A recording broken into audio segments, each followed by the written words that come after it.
ప్రేమ కలిగిన మా తండ్రి, పరిశుద్ధుడైన దేవ, యేసుక్రీస్తు నామములో వందనములు, స్తోత్రాలు చెల్లిస్తుంటున్నాం. శాశ్వతమైన ప్రేమతో మమ్మను ప్రేమించిన దేవుడవు, విడువక మా ఎడల కృపను చూపుతున్న తండ్రి, అద్భుతాలు ఆశ్చర్య కార్యములు జరిగించు ప్రభువా, మారని మార్పు చెందని తండ్రి, పాపములో శాపములో పడి చెడిన నన్ను మమ్మలను ప్రేమించి మా కొరకు ఈ లోకానికి వచ్చి కలువరి సిలువలో నీ ప్రాణాన్ని అర్పించుకొని రక్తమును కార్చి మరణాన్ని జయించి తిరిగి లేచిన దేవ, స్తోత్రాలు. నశించిపోతున్న నన్ను మమ్మలను రక్షించి నీ ప్రజలుగా చేసుకున్నందుకు స్తోత్రాలు. మా ఆత్మీయ జీవితంలో దినదినం మాకు తోడుగా ఉంటూ ప్రతి కీడు అపాయం నుంచి తప్పిస్తూ మేడలో నీవు జరిగిస్తున్న నీ కార్యములకై స్తుతిస్తుంటున్నా. ప్రేమ కలిగిన తండ్రి, ఈ వారంలో ఈ దినం వరకు మీరు మమ్మల్ని కాపాడుతూ వచ్చినందుకు స్తోత్రాలు. సాయంకాల సమయంలో బైబిల్ పఠనం నిమిత్తమై నీ సన్నిధికి నీ ప్రజలంగా చేరువచ్చాను. ఈ బైబిల్ పఠనం అంతట్లో మీరే సహాయం చేయండి. పాడే పాటల్లో నేను నీ వాక్యములో మాకు తోడుగా ఉండి మా అందరితో మాట్లాడుతూ రమ్మని, ఇంకా వస్తున్న వారిని కూడా నడిపించండి. ఎవరో కూడా ఈ సమయాన్ని నిర్లక్ష్యంగా ఉండి పోగొట్టుకోకుండా సాయం చేయమని యేసుక్రీస్తు నామములో స్తుతించి ప్రార్థిస్తున్నాము తండ్రి, ఆమేన్.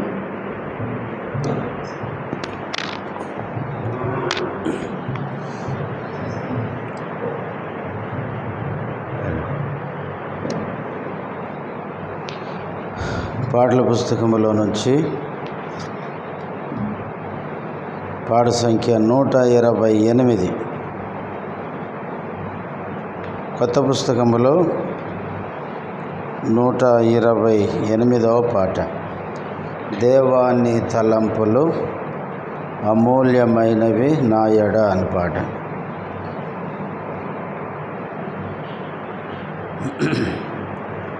పాట సంఖ్య కొత్త పుస్తకంలో 128, పాత పుస్తకంలో 126. దేవాని తలంపులో అమూల్యమైనవి నాయడా, నాయడాలని కరుణా సర్వసాధానిలా చూచున్నది. దేవాని తలంపులు స్తుతులార్పింతు ప్రభునికు వేడే, స్తుతి పాడేద హృదయముతో.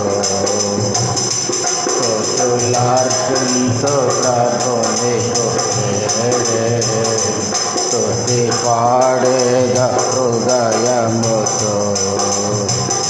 స్తుతించి వర్ణించి ఘనపరచున్, స్తుతించి వర్ణించి ఘనపరచున్, నీవే నా రక్షకుడవని. దేవాని తలంపులు అమూల్యమైనవి నాయడా, నాయడాలం నా సర్వసాధానిలా చూచున్నది. దేవాని తలంపులు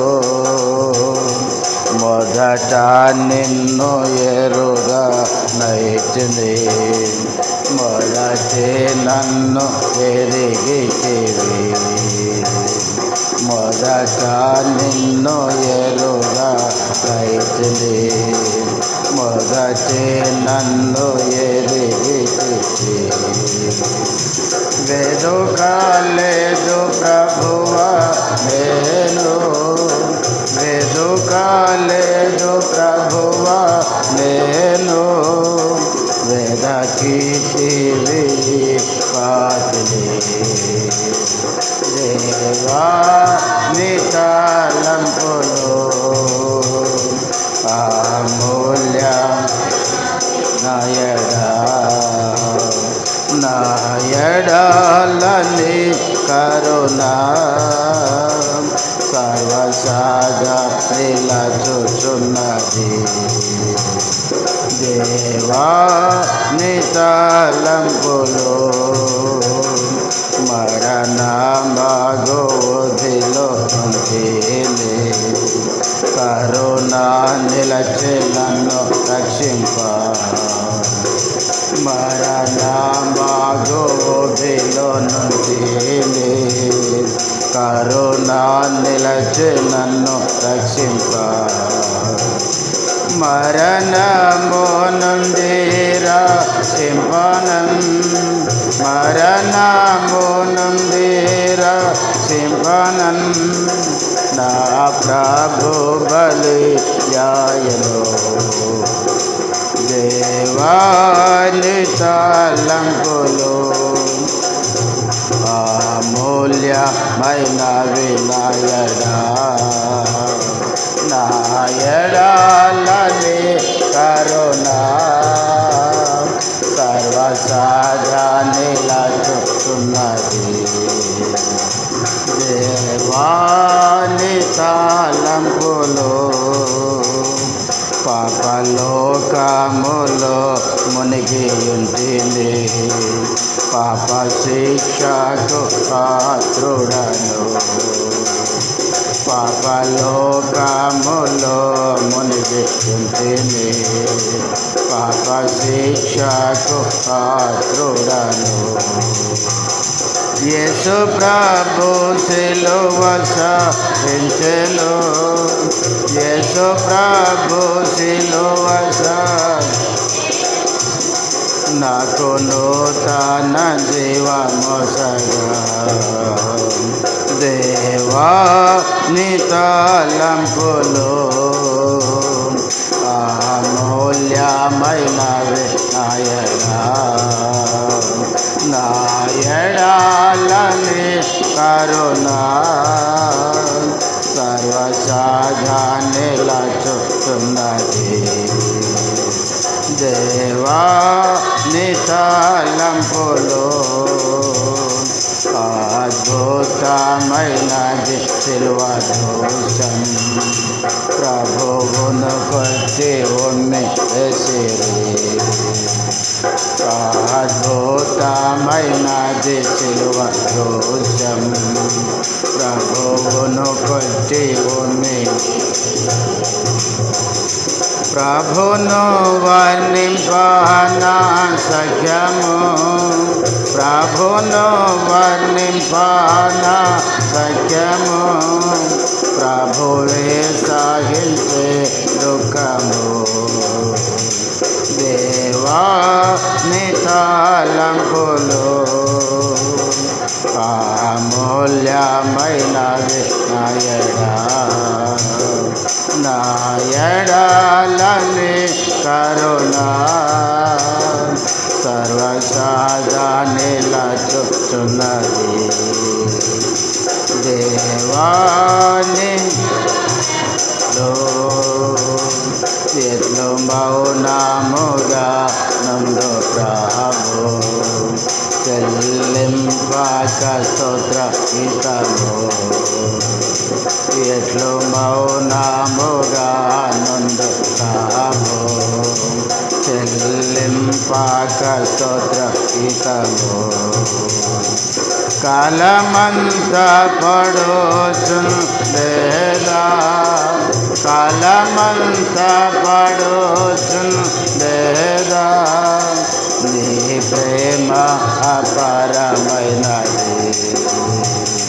దేవాని తలంపులు అమూల్యమైనవి నాయడా నా ఎడలని కరుణ సర్వసాగా నిలచుచున్నది. దేవాని తలంపులు. పాడు సంఖ్య 648. పాత పుస్తకములో 635.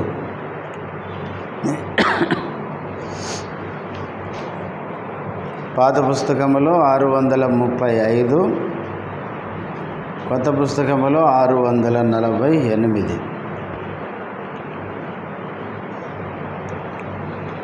ఓ ప్రభువా నీ సేవన్ చేసేదా నిత్యము. ఓ ప్రభువా నీ సేవన్ చేసేదా నిత్యము. నీ మాటే వినేదా నరుని మాట వినకుందు. నీ మాటే వినేదా నరుని మాట వినకుందు. ఓ ప్రభువా నీ సేవను చేసేదా నిత్యము. ఓ ప్రభువా నీ సేవను చేసేదా నిత్యము. శోధించు స్వరములు వినబడుచు నున్నవి. వేధించు నేరములు పైబడుచు నున్నవి. వేధించు నేరములు పైబడుచు నున్నవి. బోధించు నీ మార్గం వినిపించు నీ స్వరము. బోధించు నీ మార్గం వినిపించు నీ స్వరము. ఓ ప్రభువా నీ సేవను చేసేదా నిత్యము. ఓ ప్రభువా నీ చేసేదా నిత్యము. బలమైన శత్రువు బాధించు చున్నాడు. విలువైన నీ రక్తం ప్రోక్షించు నా పైన. విలువైన నీ రక్తం ప్రోక్షించు నా పైన. నీ హస్త బలముతో జయమును నాకిమ్ము. నీ హస్త బలముతో జయమును నాకిమ్ము. ఓ ప్రభువా నీ సేవను చేసేదా నిత్యము. ఓ ప్రభువా నీ సేవను చేసేదా నిత్యము. లోకాశలో నన్ను కదలించు చున్నవి. నిరాశ సమయములో బెదరించు చున్నవి. నిరాశ సమయములో బెదరించు చున్నవి.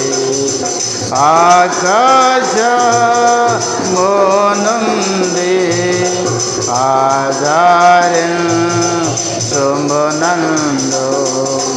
ఆకాశమునుండి ఆధారించుమునందు. ఓ ప్రభువా నీ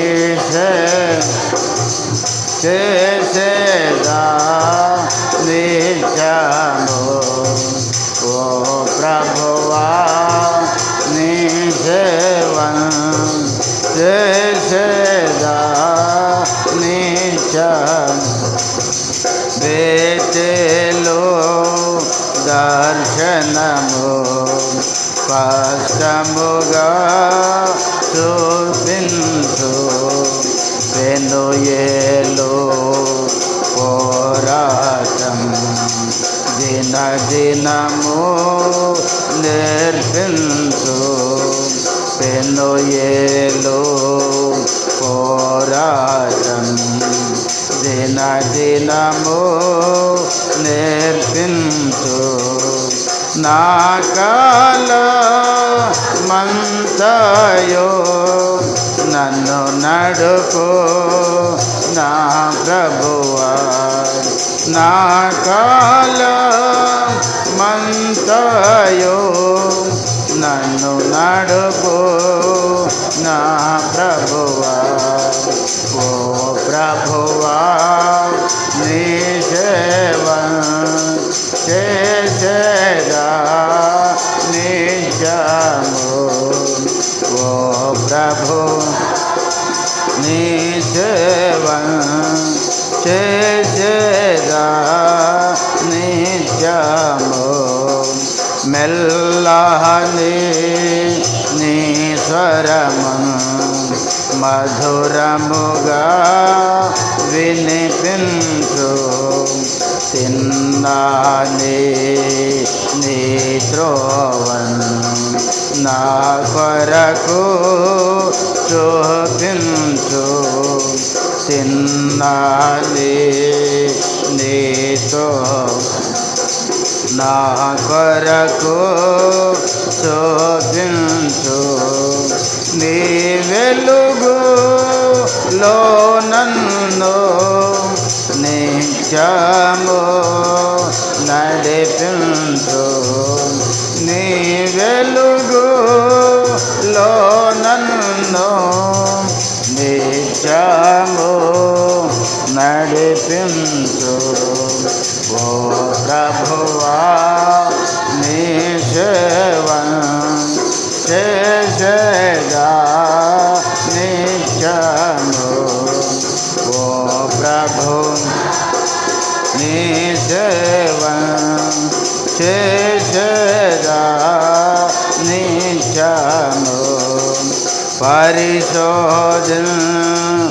పరిశోధనను పరిశుద్ధ వాక్యముతో పరిశుద్ధ మార్చేనను ప్రభు నింపు నీ కొరకే పరిశుద్ధ మార్చేనను ప్రభు నింపు నీ కొరకే పరిశుద్ధ సంగములో అంగముగా దృఢపరచు పరిశుద్ధ సంగములో అంగముగా దృఢపరచు ఓ ప్రభువా నీ సేవను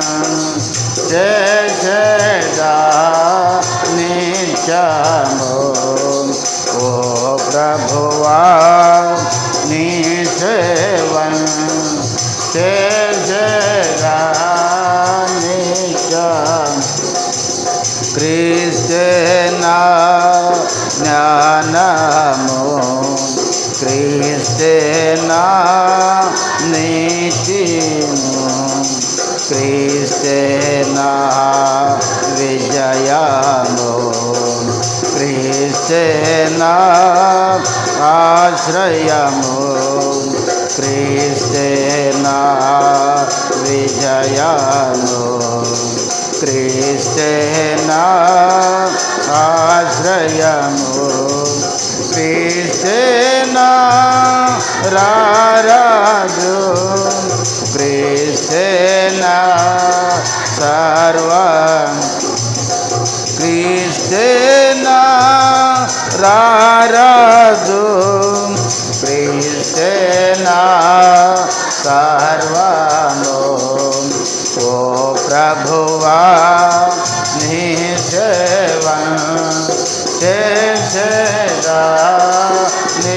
నిత్యము ఓ ప్రభువా నీ సేవ చేసేదా నిత్యము నీ మాటే వినేదా నరుని మాట వినకుందు నీ మాటే వినేదా నరుని మాట వినకుందు ఓ ప్రభువా నీ సేవ చేసేదా నిత్యం ఓ ప్రభువా నీ సేవ చేసేదా నిత్యము.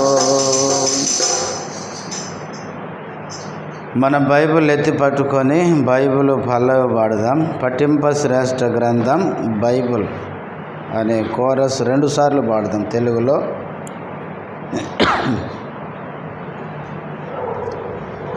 పఠింప శ్రేష్ఠ గ్రంథము బైబిల్ పఠింప శ్రేష్ఠ గ్రంథము బైబిల్ అనుదినము పఠించిన ప్రేమతోడ నడుపును ఓ పఠింప శ్రేష్ఠ గ్రంథము బైబిల్ పఠింప శ్రేష్ఠ గ్రంథము బైబిల్ పఠింప శ్రేష్ఠ గ్రంథము బైబిల్ అనుదినము పఠించిన ప్రేమతోడ నడుపును ఓ పఠింప శ్రేష్ఠ గ్రంథము బైబిల్. బైబిల్లో నుంచి అపోస్తలుల కార్యములు 11వ అధ్యాయం. అపోస్తలుల కార్యములు 11వ అధ్యాయము మొదటి నుంచి 18వ వచనం వరకు మార్చి చదువుకుందాం. అపోస్తలుల కార్యములు 11వ అధ్యాయము మొదటి నుంచి 18వ వచనం వరకు మార్చి చదువుకుందాం. అన్యజనులను దేవుని వాక్యం అంగీకరించిరని అపోస్తలులను యోదయ యందంతటనున్న సహోదరులను వినిరి.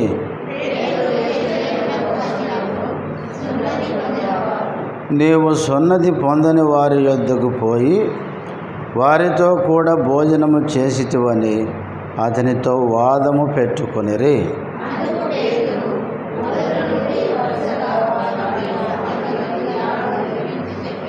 నేను యొప్పే పట్టణములో ప్రార్థన చేయుచుండగా పరవశుడనైతిని. అప్పుడు ఒక దర్శనము నాకు కలిగెను. అది ఏదనగా 4 చెంగులు పట్టి దింపబడిన పెద్ద దుప్పటి వంటి ఒక విధమైన పాత్ర ఆకాశము నుండి దిగి నా యొద్దకు వచ్చెను.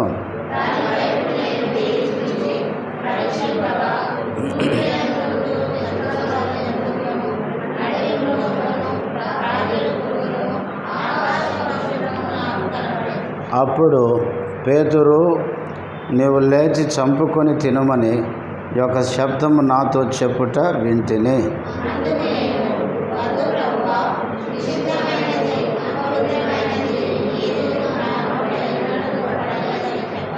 రెండవ మారు ఆ శబ్దం ఆకాశము నుండి, దేవుడు పవిత్రము చేసినవి నీవు నిషిద్ధమైనవిగా ఎంచవద్దని ఉత్తరమిచ్చెను.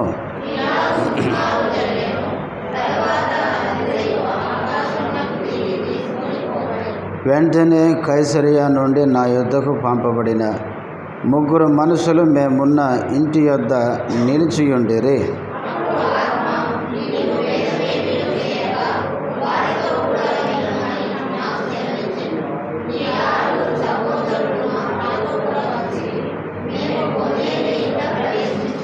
అప్పుడు అతడు, నీవు యొప్పేకు మనుషులను పంపి పేతురు అను మారు పేరు గల సీమోనును పిలిపించుము.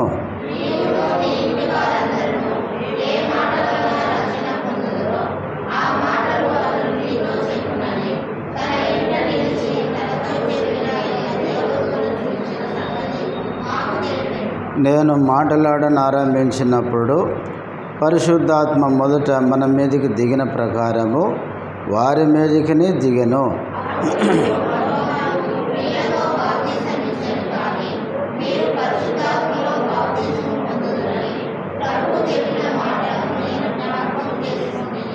కాబట్టి ప్రభు అయిన యేసుక్రీస్తునందు విశ్వాసం ఉంచిన మనకు అనుగ్రహించినట్టు దేవుడు వారికి కూడా సమాన వరము అనుగ్రహించి ఉండగా దేవుని అడ్డగించుటకు నేను ఏ పాటి వాడనని చెప్పాను.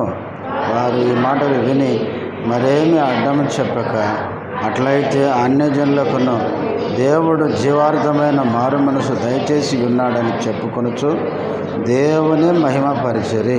ప్రార్థన చేసుకుందాం.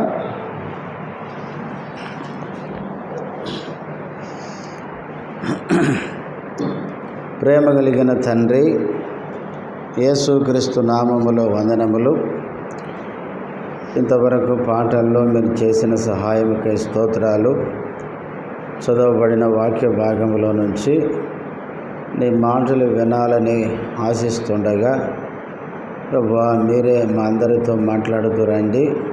నీ వాక్యం విని గ్రహించే మనసు, వాక్యం అంగీకరించే హృదయం మా అందరికి దయచేయమని నీ దాసుడు బలహీనుడు బలపరచుము.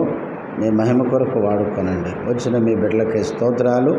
ఇక వస్తున్న వారు ఎవరైనా ఉంటే నడిపించమని యేసు నామములో స్తుతించి ప్రార్థిస్తున్నాము తండ్రి. ఆమెన్.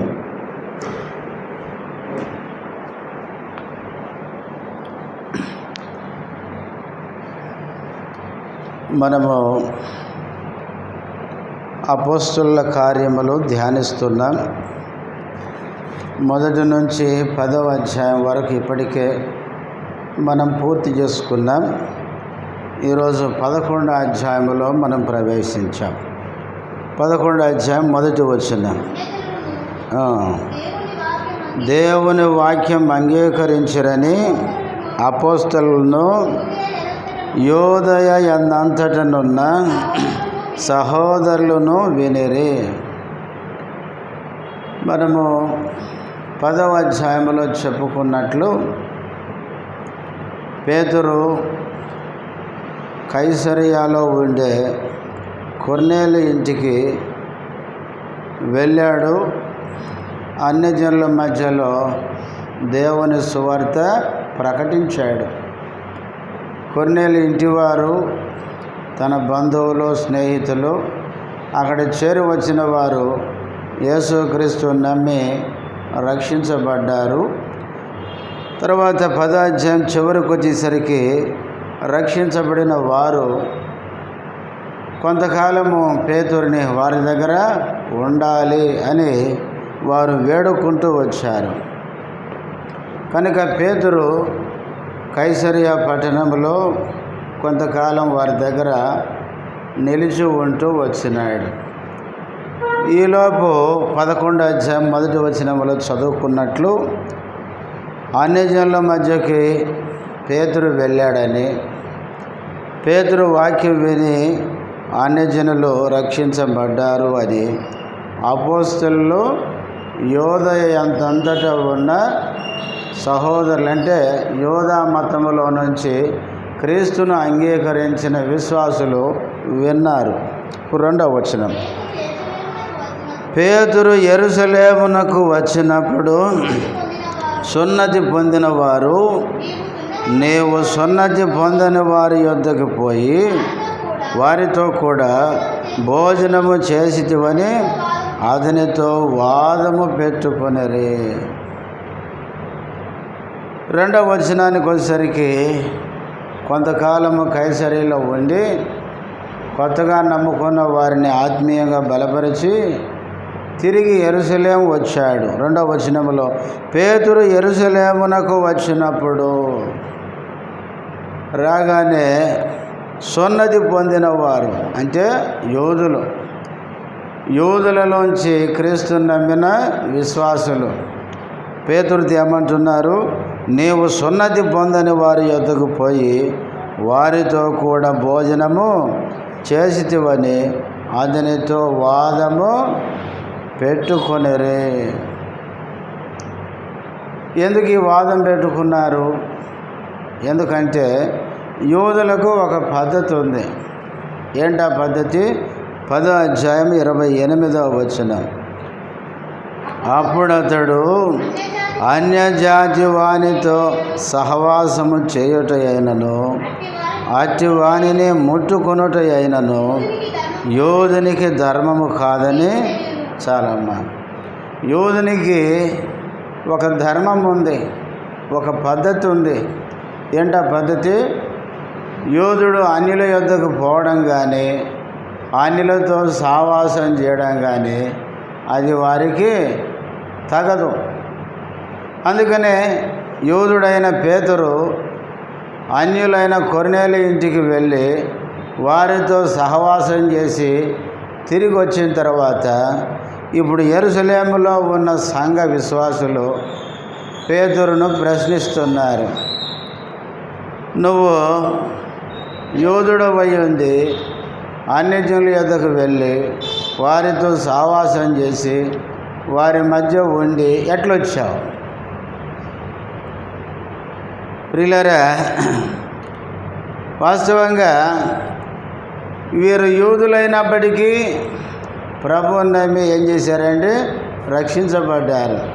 కానీ వాళ్ళ మైండ్లో ఏముంది? మనం అన్యజనుల దగ్గరికి వెళ్ళకూడదు అనే ఆ పద్ధతి వాళ్ళలో అట్లే ఉంది. అందుకనే వీళ్ళు ఆ ప్రశ్న పేతురుని అడుగుతూ వచ్చినారు. అయితే దేవుని ఉద్దేశం ఏంటంటే, చూడండి, అపోస్తలుల కార్యములు 1వ అధ్యాయం 8వ వచనం. అయినను పరిశుద్ధాత్మ మీ మీదికి వచ్చినప్పుడు మీరు శక్తి నొందెదరు గనుక మీరు యెరూషలేములోను యోదయ సమరయ దేశముల యందంతటా బూదిగంతముల వరకు నాకు సాక్షులై ఉందరని. అంటే దేవుని ఉద్దేశం ఏంటంటే, అపోస్తలులను దేవుడు ఎందుకు అనుకున్నాడంటే, సువార్త యెరూషలేములో స్టార్ట్ అయ్యి తర్వాత యోదయ సమరయ అన్యులైన బూదిగంతాల వరకు సువార్త వెళ్ళాలి. కానీ ఇది యూదులు గ్రహించక పేతురుని ఏం చేశారంటే, నువ్వు అన్యజనుల దగ్గరికి ఎలా వెళ్ళావు అని ప్రశ్నిస్తున్నారు. ప్రియులారా, ఈ యూదులైన ఈ విశ్వాసుల యొక్క ఆలోచన ఏంటంటే, మేము నమ్ముతున్నది ఏంటంటే సరి అయింది అనుకుంటున్నారు. సాధారణంగా మనిషికి ఉండే ఒక లక్షణం ఏంటంటే, అది తప్ప ఒప్ప కాదు. ఏదైతే నేను నమ్ముతానో, నేను నమ్మేది నాది కరెక్టు అనే ఆలోచన ఉంటుంది. చూడండి, జ్ఞాని అయిన సొలొమోను ఆ మాట చెప్పినాడు. సామెతల గ్రంథము 21వ అధ్యాయం 2వ వచనం. ఒకడు తనకేర్పరుచుకొనిన మార్గము ఎట్టిదైనను తన దృష్టికి అది న్యాయముగానే అగుపడును. యెహోవాయే హృదయములను పరిశీలన చేయవాడు. ఒకడు తాను ఏదైతే నమ్ముకొని ఏర్పాటు చేసుకుంటాడో అది ఎట్టిదైనా అంటే మంచిది కానీ చెడ్డది కానీ తన దృష్టికి ఎట్లా కనపడుతుంది అంటే న్యాయముగానే. అంటే ఒక మనిషి ఏదైతే నిజమని నమ్ముతాడో అది ఎలాంటిదైనా తన దృష్టికి అది న్యాయంగానే కనపడుతుంది. తర్వాత ఇదే సామెతల గ్రంథం 16వ అధ్యాయం. సామెతలు 16వ అధ్యాయము 2వ వచనం. ఒకని నడతలన్నీయు వాని దృష్టికి నిర్దోషములుగా కనబడును. యెహోవా ఆత్మలను పరిశోధించును. ఒకని నడతలన్నీ వాని దృష్టికి ఎట్లుంటుందంట? నిర్దోషంగానే కనపడుతుంది. కనుకనే యెరూషలేములో ఉండే యూదులైన ఈ విశ్వాసులు, మనం యూదులము కనుక అన్యుల దగ్గరికి మనం వెళ్ళొద్దు అనే ఈ ధర్మాన్ని వాళ్ళు నమ్ముతున్నారు కాబట్టి వాళ్ళ దృష్టికి అది ఎట్లుంది? సరిగానే ఉంది. అందుకనే పేతురు రాగానే ఏం చేశారు? నువ్వు యూదుడు అయి ఉంది అన్యుల దగ్గరికి ఎట్లెళ్ళొచ్చావు అని తప్పు పడుతున్నారు. చాలాసార్లు మనం కూడా అంతే. మనం ఏదైతే నమ్ముతామో అది కరెక్టా కాదనేది వేరే సంగతి. కానీ అవతల వ్యక్తి అది కనుక అనుసరించకపోతే వెంటనే ఏం చేస్తాం? వెంటనే నువ్వు ఇట్లా ఎందుకు చేసావు అంటాం. మంది తప్ప కాదా అనేది మనం ఆలోచించాం. ప్రియులారా, మనం ఎప్పుడూ కూడా మనం అనుకునేదంతా సత్యం అనుకోవడం చాలా పొరపాటు. కాబట్టి ఇక్కడ యూదులు వారి ధర్మం అన్యుల దగ్గరికి పోకూడదు అనుకునేది. పేతురేమో అన్యుల దగ్గరికి పోయేసరికి వీళ్ళది కరెక్ట్ అనుకొని పేతురు ఏదో తప్పు చేశాడని నువ్వు ఎట్లా వెళ్ళొచ్చావు అని తప్పు పడుతున్నారు. ఇంకొక విషయం ఏంటంటే, సరే వచ్చినాడు, వచ్చిన తర్వాత ఎందుకు వెళ్ళొచ్చాడో చెప్పనిచ్చారా? ఆ రెండవ వచనంలో ఏముంది? పేతురు యెరూషలేమునకు వచ్చినప్పుడు ఆల్రెడీ వీళ్ళు రెడీగా ఉన్నారు.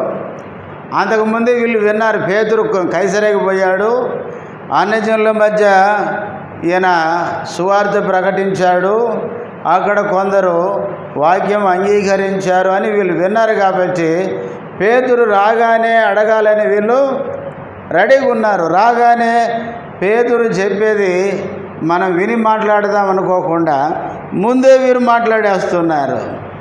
అందుకే బైబిల్లో కూడా ఈ మాట ఉంది చూడండి. సామెతలు 18వ అధ్యాయం 13వ వచనం. కొంచెం గట్టిగా చదవమ్మా. సంగతి వినకముందు ప్రత్యుత్తరం ఇచ్చువాడు తన మూఢతను బయలుపరిచి సిగ్గునందును. ఏం చేయాలంటే ముందు సంగతి వినాలి. పేతురు వచ్చాడు, వచ్చిన తర్వాత బ్రదర్ ఎక్కడి నుంచి వచ్చారు? కొన్నేళ్ళ ఇంటికి పోయించానండి. మరి ఎందుకు పోయినారు? విషయం అంతా విన్న తర్వాత మాట్లాడితే బాగుండు. అసలు ఈ పేతురు ఎందుకు వెళ్ళాడో వినకుండా వెంటనే నువ్వు వెళ్ళి రావడం తప్పని మాట్లాడుతున్నారు. అందుకే సొలొమోను అన్నాడు, సంగతి వెనక ముందు ప్రత్యుత్తరం ఇచ్చేవాడు ఎవరంట? తన మూఢతను కనపరిచేవాడు. ఇంకా యాకోబు కూడా ఆ మాట అంటాడు. ఏమని?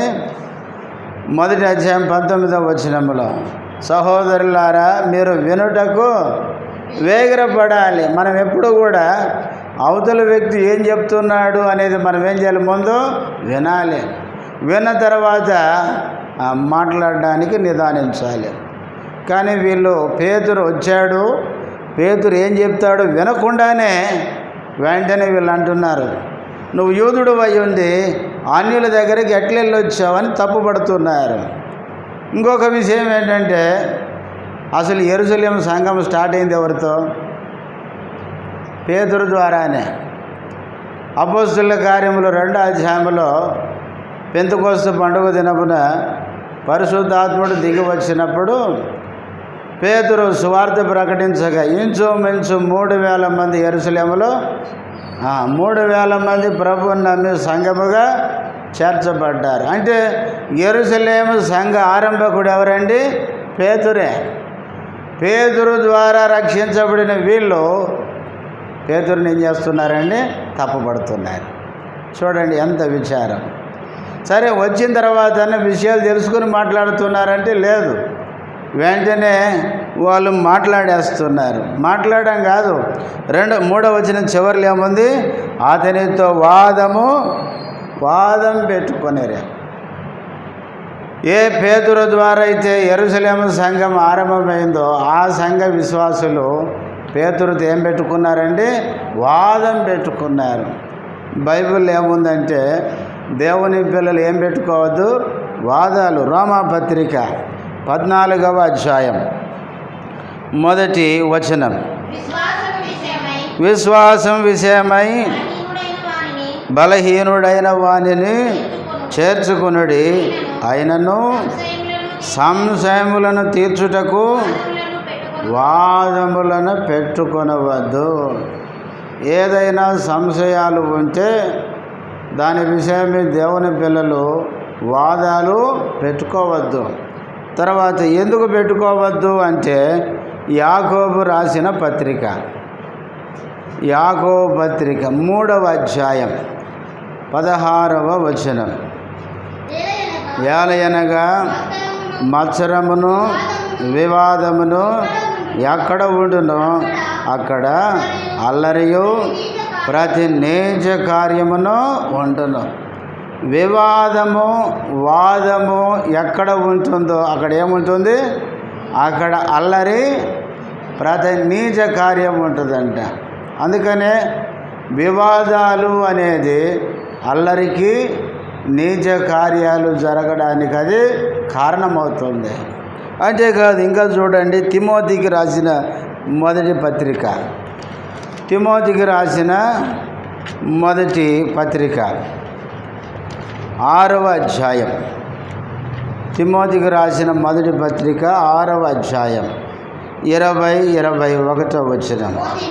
ఓ తిమోతి, నీకు అప్పగింపబడిన దానిని కాపాడి అపవిత్రమైన వట్టి మాటలకును జ్ఞానమని అబద్ధముగా చెప్పబడిన విపరీత వాదములకును ఎందుకు దూరంగా ఉండమన్నాడు? 21.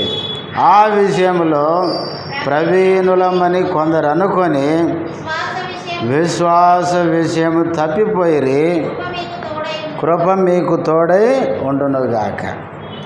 వాదాలు అనేవి ఎక్కడికి తీసుకుపోతాయంట? విశ్వాసాన్ని నుంచి తప్పిస్తాయంట. అందుకే 20వ వచనంలో విపరీత వాదములకు తిమోతి దూరంగా ఉండు అని ఎందుకు ఉండమన్నాడంటే 21వ వచనంలో ఆ విషయంలో మేము ప్రవీణులము అనుకుని కొందరు విశ్వాస విషయం ఏమైపోయినారు? తప్పిపోయినారు.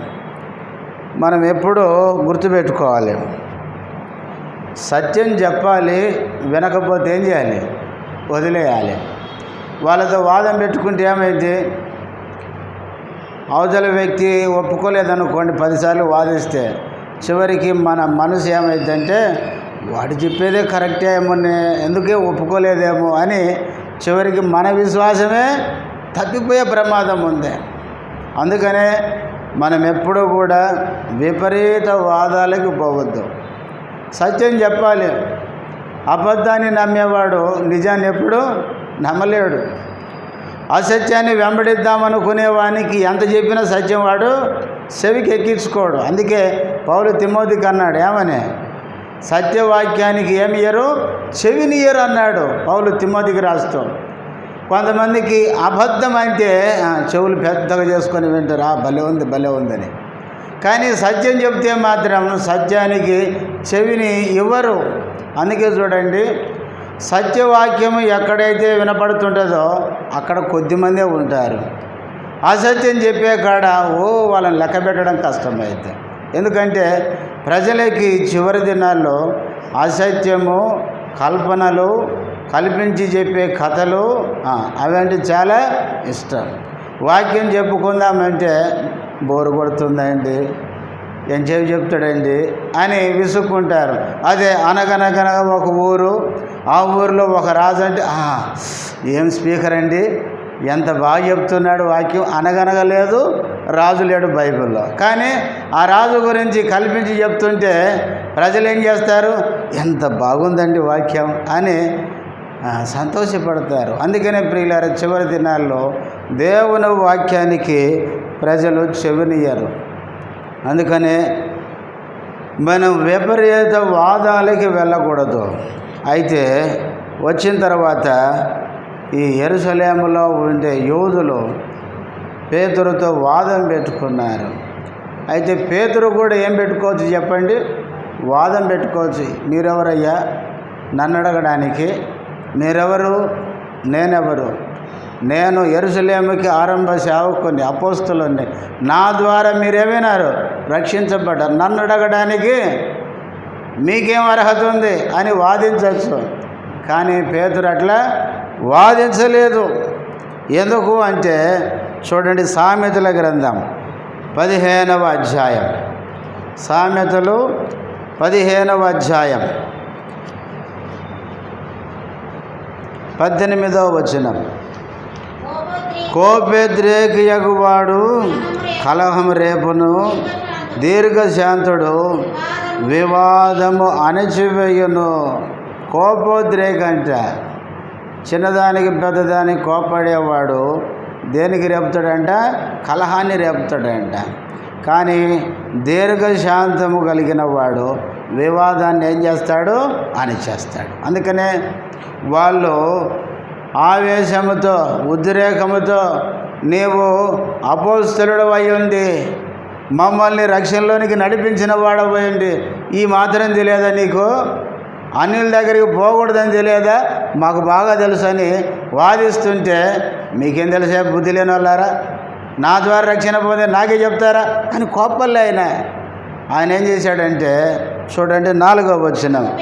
అందుకు పేతురు మొదటి నుండి వరుసగా వారికి ఆ సంగతి ఎంత మంచోడు పేతురు చూడండి. వాదించిన వారికి ఈయన కూడా కోపంగా మాట్లాడి వాదించుంటే ఈ వాదాలు పోయి కలహానికి దారితీసేటివి. కానీ పేతురు దేవుని ఆత్మ కలిగిన వాడు, దేవుని ఆత్మ చేత నడిపించబడేవాడు. అందుకనే ఆయన వాళ్ళు వాదిస్తుంటే మౌనంగా ఉండి కొంచెం నన్ను చెప్పనిస్తారా అని మెల్లగా మాట్లాడి ఏం చేశాడండి? మొదటి నుండి జరిగిన విషయాన్ని ఏం చేస్తున్నాడు? వివరంగా చెప్తున్నాడు. ఏం చెప్పాడు? 5వ వచనం. నేను యొప్పే పట్టణంలో ప్రార్థన చేయుచుండగా పరవశుడనైతిని, అప్పుడు ఒక దర్శనము నాకు కలిగిన. ఆగమ్మ, ఈయన జరిగిన విషయాన్ని వివరంగా చెప్తున్నాడు. వాస్తవంగా పేతురు కూడా ఉద్రేకపరుడు. వాస్తవంగా పేతురు దుడుకోడే, కానీ పెంతెకోస్తు దినాల నుంచి దుడుకుతనం పోయింది ఆయనకి. ప్రియులరా, తొందరపడేవాడు దురుకోడు. వాస్తవంగా మనం సువార్తల్లో చూస్తాం ఏమని, యేసుక్రీస్తు ఏదన్నా అడిగితే ఎవరిని చెప్పనియాడు, టకాన ముందు తలకాయ పెడతాడు, పెట్టి అది అబద్ధమా నిజమా సత్యమా కాదు మాట్లాడేస్తాడు అన్నమాట. కానీ పెంతెకోస్తు దినాన పరిశుద్ధాత్మ చేత నింపబడిన తర్వాత పేతురు యొక్క జీవితం మారిపోయింది. పేతురు ఆత్మ చేత నడిపించబడుతున్నాడు. అందుకనే పేతురు వివరంగా జరిగిన విషయాలు చెప్తున్నాడు. ఏమని చెప్తున్నాడంటే, నేను యొప్పేలో ఉండగా నేను ప్రార్థన చేస్తుంటే నాకు దర్శనం కనబడింది. అది ఏం దర్శనమో 11వ వచనం వరకు చెప్పి ఇప్పుడు 11వ వచనం. వెంటనే కైసరియా నుండి నా యొద్దకు పంపబడిన 3 మనుషులు మేమున్న ఇంటి యొద్ద నిలిచి ఉండేరి. దర్శనం కనపడింది నాకు. అయితే ఏంటి దర్శనం అనుకుని చుండగా కైసరియా నుంచి ఎవరు వచ్చారు? 3 మనుషులు వచ్చినారు. వచ్చి నా గురించి విచారిస్తున్నారు. అయితే 12వ వచనం. అప్పుడు ఆత్మ, నీవు భేదమేమియో చేయక వారితో కూడా వెళ్ళమని నాకు సెలవిచ్చెను. ఈ 6 సహోదరులు నాతో కూడా వచ్చిరి. మేము కొర్నేలు ఇంట ప్రవేశించితిమి. ఎందుకు మేము కొర్నేలు ఇంటికి పోయామో వివరంగా చెప్తున్నాడు. ఒకటి, దర్శనం కలిగింది. దేవుడు దర్శనం చూపించినాడు. ఆ దర్శనం ఏంటి అని ఆలోచిస్తుంటే కైసరియా నుంచి 3 మనుషులు వచ్చారు. వస్తే అప్పటికే దేవుని ఆత్మ నాకు చెప్పాడు. ఏమని? 3 మనుషులు ఏం చేస్తున్నారండి? మిమ్మల్ని వెతుకుతున్నారు. మీరు కిందికి వెళ్ళి భేదమేమి చేయక, ఎందుకంటే వచ్చిన వాళ్ళు అన్యులు, భేదమేమి చేయకుండా ఏం చేయమన్నాడు? వారితో కూడా వెళ్ళుము. అంటే పేతురు ఏం చెప్తున్నాడంటే, నేను కొర్నేలి ఇంటికి నా అంతట నేను పోలేదు, దేవుని ఆత్మ నాకు వెళ్ళమని చెబితే నేను వెళ్ళాను. అంటే పేతురు ఇక్కడ ఏం చెప్తున్నాడంటే, నాకు కూడా పోవాలని లేదు. వాస్తవంగా చెప్పాలంటే పేతురు కూడా యూదుడు కాబట్టి పేతురికి ఏముంది, అనిల్ దగ్గరికి పోవాలని ఈయనకూలేదు. కానీ అందుకే ఆ దర్శనము చూసిన తర్వాత ఏమన్నాడు, వద్దు ప్రభువా, నిషిద్ధమైనది, అపవిత్రమైనది నేను ఎన్నడూ ముట్టుకోలేదని ఎందుకు అన్నాడంటే, ఈయనకి అన్యుల దగ్గరికి పోవడానికి ఈయనకు మనసు లేదు. కానీ దేవుడే ఆత్మ ద్వారా మాట్లాడి, నువ్వు అడ్డమేం చెప్పకుండా, భేదమేమి చేయకుండా వెళ్ళు అంటే నేను వెళ్ళాను అని చెప్పినాడు. వెళ్ళి ఇప్పుడు 15వ వచనం, నేను మాట్లాడనారంభించినప్పుడు పరిశుద్ధాత్మ మొదట మన మీదికి దిగిన ప్రకారము వారి మీదికి దిగను. యోహాను నీళ్లతో బాప్తిస్మం ఇచ్చను కానీ మీరు పరిశుద్ధాత్మలో బాప్తిస్మం పొందుదురని ప్రభువు చెప్పిన మాట నేను జ్ఞాపకం చేసుకుంటుని. కాబట్టి ప్రభు అయిన యేసుక్రీస్తునందు విశ్వాసం ఉంచిన మనకు అనుగ్రహించినట్టు దేవుడు వారికి కూడా సమాన వరం అనుగ్రహించి ఉండగా, దేవుని అడ్డగించుటకు నేను ఏ పాటి వాడనని చెప్పాను. పేతురు వివరంగా చెప్తున్నాడు. కొన్నేళ్ళ ఇంటికి ఎందుకు పోయానంటే, పౌలు నాకు లేదే, నేను కూడా మీలాంటివనే కదా, నేను కూడా మీ యూదునే కదా. కానీ దేవుడు చెప్తే నేను అక్కడికి వెళ్ళాను. వెళ్ళిన తర్వాత మాట్లాడుతుండగా, క్రీస్తు సువార్తను గురించి మాట్లాడుతుండగా, మనం ఎట్లా రక్షించబడ్డామో వాళ్ళను కూడా ప్రభు రక్షించాడు. మనం ఎట్లా ఆత్మను పొందామో ఆ విధంగా పరిశుద్ధాత్ముడు వాళ్ళ మీదకి దిగి వచ్చాడు. కాబట్టి దేవుడే అన్యజనులు ఆ విధంగా రక్షించి అంగీకరించగా 17 చివర్లో చెబుతాడు, దేవుని అడ్డగించుటకు నేను ఏ పాటి వాడనని చెప్పాను. పేతురు ఏమంటున్నాడంటే, వెళ్ళమన్నది దేవుడు, చెప్పమన్నది దేవుడు, అన్యులను అంగీకరించింది దేవుడు. నువ్వు నేను ఎట్లా చెప్తామడ్డా? దేవునికి మనం అడ్డం చెప్తామండి? చెప్పలేము దేవునికి. చూడండి, యోబు గ్రంథం 9వ అధ్యాయం, యోబు గ్రంథం 9వ అధ్యాయం 12వ వచనం. ఆయన పట్టుకొని పోగా ఆయనను అడ్డగింపగలవాడెవడు? అడవదగిన వాడెవడు? దేవుడు ఒకరిని పట్టుకొని పోతే దేవుని అడ్డగించేది ఎవరు? దేవుడు ఏదైనా చేస్తూ ఉంటే, ఏందయ్యా నువ్వు ఇట్లా చేస్తున్నావని అడగదగిన వాడు ఎవడు? దేవుణ్ణి అడ్డగించగలరా? దేవుడు చేసేదాన్ని ప్రశ్నించగలరా?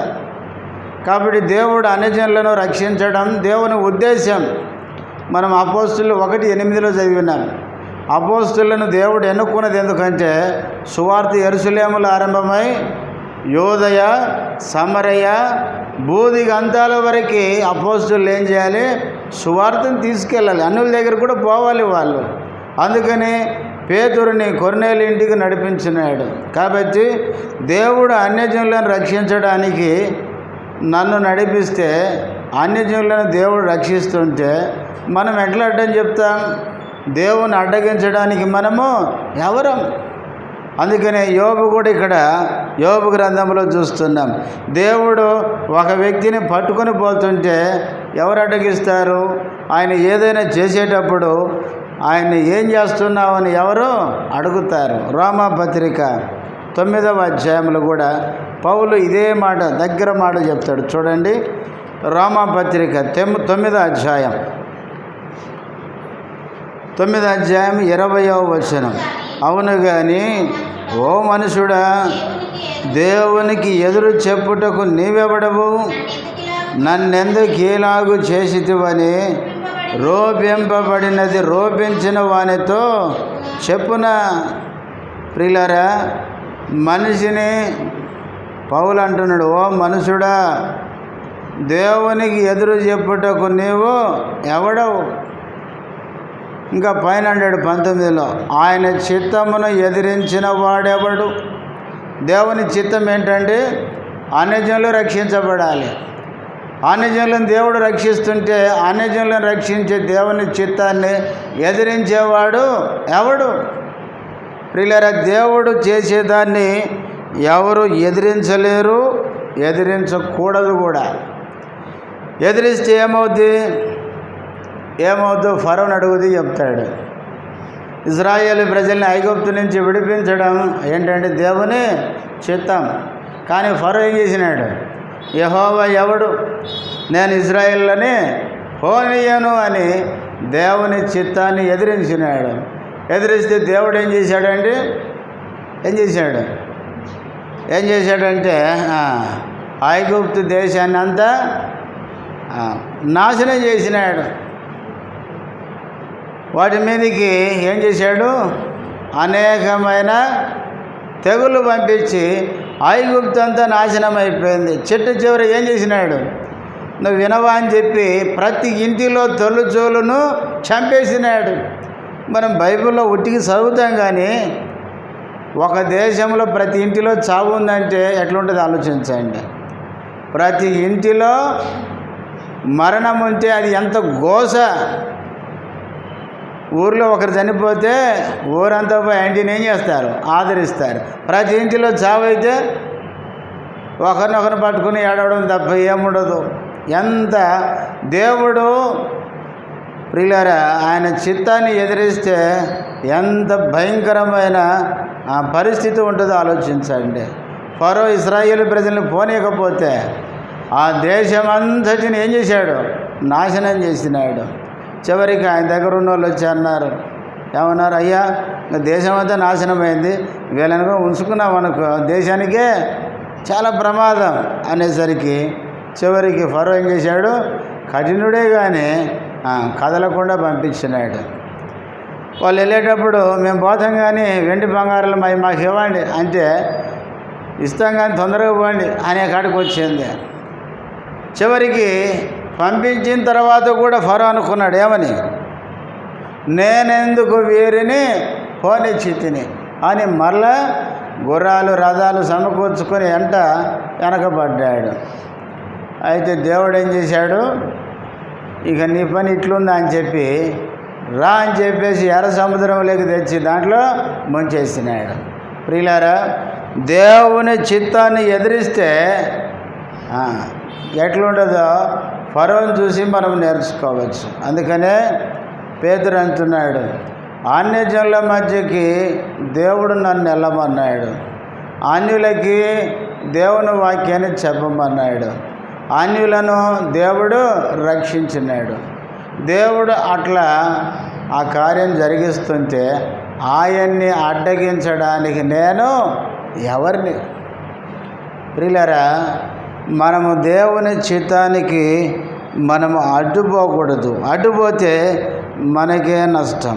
ఎప్పుడైతే పేతురు ఈ మాట చెప్పినాడో వివరంగా మొదటి నుంచి జరిగిన విషయాలన్నీ చెప్పినాడో, చెప్పిన తర్వాత 18వ వచనం, వారు ఈ మాటలు విని మరేమీ అడ్డము చెప్పక అట్లయితే అన్యజనులకును దేవుడు జీవార్థమైన మారు మనసు దయచేసి ఉన్నాడని చెప్పుకొనొచ్చు దేవుని మహిమపరిచిరి.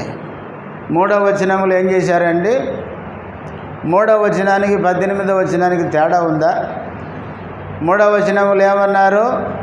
నువ్వు తప్పు చేసినావు, అల్టేటపోతావు అన్యుల దగ్గరికి అని వాదించిన వాళ్ళు ఇప్పుడు అంటున్నారు, వామ్మో నువ్వు పోయింది దేవుడు పంపిస్తే పోతే ఇంకా మేము కూడా అడ్డగించడానికి మేము ఎవరం అని చెప్పి వీళ్ళు కూడా అడ్డం చెప్పకుండా ఏమన్నారండి? చివరికి ఏమన్నారంటే, అట్లయితే అన్యజనులను కూడా దేవుడు ప్రేమిస్తున్నాడు, అన్యజనులకు కూడా ఏం చేస్తున్నాడు? జీవార్థమైన మారు మనసు దయచేస్తున్నాడు. ప్రియులారా, దేవునికి ఏముండండి? యూదులని అన్యులనే భేదం మనుషులు పెట్టుకున్నదే. ఇలాంటి భేదాలు దేవునికి ఉండవు ప్రియులారా. అలాంటి భేదాలు ఉంటే అసలు దేవుడే అసలు ఆయన దేవుడు కాదు. మీరు ఫలానా అని దేవుడు అన్నాడంటే అర్థం ఏంటంటే ఈయన దేవుడు కాదని. దేవునికి మనుషులందరూ ఒక్కటే, గుర్తుపెట్టుకోండి. దేవుని మధ్యలో ఎలాంటి భేదాలు ఉండవు. దేవుడు అందరినీ ప్రేమిస్తున్నాడు, అందరి కొరకు సిలువలో ప్రాణం పెట్టినాడు, మనుషులందరూ రక్షణ పొందాలని ఆయన కోరుకుంటున్నాడు. అందుకని ప్రియులారా, మనుషుల మధ్యలో భేదాలు ఉంటాయేమో కానీ దేవునికి ఎలాంటి భేదం ఉండదు. అందుకనే అన్యజనులను రక్షించడానికి దేవుడు కోరుకొని పేతురును పంపించినాడు. మీరు చూడండి, ఇప్పటి వరకు మనము ధ్యానిస్తూ వచ్చాం. యూదులను రక్షించడానికి ఎవరిని వాడుకున్నాడు? పేతురునే వాడుకున్నాడు. అన్యజనులను రక్షించడానికి పేతురునే వాడుకున్నాడు. ఇక్కడ అపొస్తలుల కార్యములు 10 అధ్యాయములు పేతురు పోయిండా, పౌలు పోయిండా? పౌలే కాదు, పేతురు పోయింది. కాబట్టి యూదులను రక్షించడానికి, అన్యులను రక్షించడానికి పేతురుని ఒక సాధనంగా వాడుకున్నాడు. ఎందుకంటే మత్తయి సువార్త 16 అధ్యాయములు యేసుప్రభు చెప్పినాడు, పేతురు ఈ బండ మీద నా సంఘం కడతాను అన్నాడు. అంటూ కింద అంటాడు ఏమంటాడంటే పరలోక రాజ్యపు తాళపు చెవులు నీకు ఇస్తున్నాడు. తాళం అనేది ఏం చూపిస్తుంది? ఏమండి నా దగ్గర తాళాలు లేవు, మా ఆయన దగ్గర ఉన్నాయంటే అర్థం ఏంటి?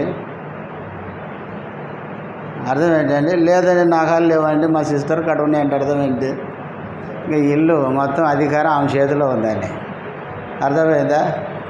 కాబట్టి తాళము అనేది అధికారాన్ని చూపిస్తుంది. అంటే యూదులను కానీ అన్యులను కానీ సంఘములో రక్షించి చేర్చే అధికారం ఎవరికి ఇచ్చాడు? ఆయన పేతురికి ఇచ్చినాడు. అందుకనే పేతురు దేవుని ఆత్మచేత నడిపించబడి పెంతెకొస్తు దినాన యూదులను రక్షించి సంఘములో చేర్చాడు. తర్వాత 8 అధ్యాయములు సమరీయులు నమ్మిన తర్వాత పేతురు యోహానులను పిలిస్తే పేతురు వచ్చి తల మీద చేతులు పెట్టి ప్రార్థించి సమరీయులను కూడా సంఘములో పేతురే చేర్చింది. ఎందుకంటే ఈ అధికారం పేతురికి ఇచ్చినాడు ప్రభు. ఆ తర్వాత 10 అధ్యాయంలో కొర్నేలి ఇంటికి అన్యుల మధ్యకి వెళ్ళి వాళ్ళకు కూడా సువార్త చెప్పి వాళ్ళను కూడా సంఘములో చేర్చడానికి దేవుడు ఒక సాధనంగా వాడుకోవడానికి పరలోక రాజ్యపు తాళపు చెవులు పేతురు నీకు ఇస్తున్నాను, ఈ అధికారం నీకుంది అన్నాడు. కానీ పేతురు దేవుని అధికారంతో వెళ్ళి దేవుని పని చేస్తే యెరూషలేములో ఉన్న యూదులు తప్పు పట్టారు, వాదించారు, అన్ని వివరంగా చెప్పగా ఇప్పుడు వాళ్ళు ఏం చేశారు? అపోస్తలుడైన పేతురు చేసింది తన సొంత ఆలోచనతో చేయలేదు, దేవుడు నడిపిస్తే చేశాడు. కనుక దేవునికి మనము అడ్డము చెప్పకూడదని వాళ్ళు ఏం చేశారంటే చివరిలో దేవుని మహిమ పరిచర్య 3 అధ్యాయములు వాదించారు, 18 అధ్యాయములు దేవుని ఏం చేశారు? మహిమపరిచారు. ప్రియులారా, దేవుడు ఆయన ఆత్మ ద్వారా తన దాసులను వాడుకునేటప్పుడు మనము దేవుణ్ణి మహిమపరచాలి, కానీ మనము వారికి అడ్డము పోవద్దు. అడ్డం పోతే అడ్డగిస్తే ఏమైతే దేవుని పని ఆటంకపరిస్తే మనకే నష్టం. కాబట్టి మనము దేవుని పనికి మనము సహకారులంగా ఉండాలి. దేవుని పని జరుగుతుంటే మన వంతు మనం సహకరించాలి, దేవునికి మహిమ చెల్లించాలి. ఆ విధంగా మనం చెల్లించడం ద్వారా అనేక ఆత్మలు రక్షించబడతాయి, సంఘములో చేర్చబడతాయి. ప్రార్థన చేసుకుందాం, మోకరించండి.